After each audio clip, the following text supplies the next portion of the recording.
Maharashtra bulletin, आपला महाराष्ट्र, आपली बातमी. स्वतःला आध्यात्मिक आणि तांत्रिक अघोरी गुरु म्हणवून घेणारा आणि महिलांचे शोषण करणारा भोंदू अशोक खरात याचे काळे कारनामे उघड झाल्यानंतर आता पोलिसांनी या प्रकरणातील डिजिटल गुन्हेगारांना सुद्धा धडा शिकवण्यास सुरुवात केली आहे. पीडित महिलांचे फोटो आणि व्हिडिओ सोशल मीडियावर व्हायरल करणे 74 जणांना चांगलेच महागात पडले असून त्यांच्यावर कडक कलमान्वये गुन्हे दाखल करण्यात आले आहेत.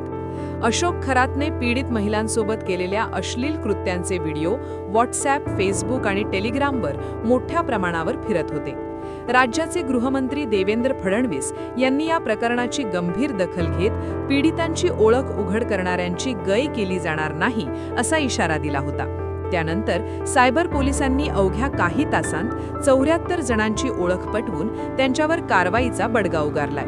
या प्रकरणी कोपरगाव 3 गुन्हे, सातपूर 6 गुन्हे, नाशिक शहर व सायबर विभाग 65हून अधिक गुन्हे दाखल करण्यात आलेत. सोशल मीडियावर कोणत्याही महिलेची बदनामी करणे किंवा अशा प्रकारचे अश्लील व्हिडिओ पसरवणे हा गंभीर गुन्हा आहे.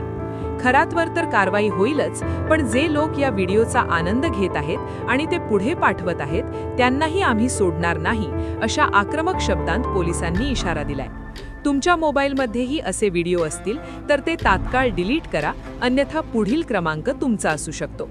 Bureau report, Maharashtra bulletin, Nashik. Maharashtra bulletin, आपला महाराष्ट्र, आपली बातमी.